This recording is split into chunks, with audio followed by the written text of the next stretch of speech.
ബഹുമാനപ്പെട്ട ഇബ്രാഹിമിന് അദ്ദേഹം റഹിമഹുല്ലായോട് ഒരാൾ വന്നിട്ട് സങ്കടം പറഞ്ഞു, എനിക്ക് രാത്രി എഴുന്നേറ്റ് തഹജ്ജുദ് നമസ്കരിക്കണമെന്ന് ആഗ്രഹമുണ്ട്, പക്ഷെ എന്നെ കൊണ്ട് സാധിക്കുന്നില്ല. ഞാൻ ഉറങ്ങിപ്പോവുകയാണ്, എഴുന്നേൽക്കാൻ എന്നെ കൊണ്ട് കഴിയുന്നില്ല. ഇബ്രാഹിമിന് അദ്ദേഹം റഹിമഹുല്ല അദ്ദേഹത്തോട് പറഞ്ഞു, പകലിൽ നീ അള്ളാഹുവിനെ സൂക്ഷിക്കുക, തെറ്റുകൾ വർജിക്കുക, പാപകരമായ കാര്യങ്ങൾ ഉപേക്ഷിക്കുക. രാത്രിയിൽ തഹജ്ജുദിൽ നിന്നെ എഴുന്നേൽപ്പിക്കുന്നവൻ, നിന്നെ ഉണർത്തുന്നവൻ അല്ലാഹുവാണ്.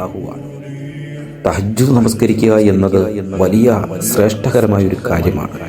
അല്ലാഹു കൊടുക്കുന്ന ഒരു അനുഗ്രഹമാണ്. പാപങ്ങൾ ചെയ്യുന്നവർക്ക്, തെറ്റുകൾ ചെയ്യുന്നവർക്ക്, അല്ലാഹുവിനെ ധിക്കരിച്ച് ജീവിക്കുന്നവർക്ക് തഹജ്ജുദ് നമസ്കരിക്കുക എന്ന അനുഗ്രഹം അവൻ തടയും. അതുകൊണ്ട് പകൽ തെറ്റുകുറ്റങ്ങളിൽ നിന്നും ഒഴിഞ്ഞു നിന്ന് ജീവിച്ചാൽ രാത്രിയിൽ തഹജ്ജുദ് നമസ്കാരം നിർവഹിക്കാൻ നിന്നെ കൊണ്ട് സാധിക്കും. അല്ലാഹു അനുഗ്രഹിക്കട്ടെ.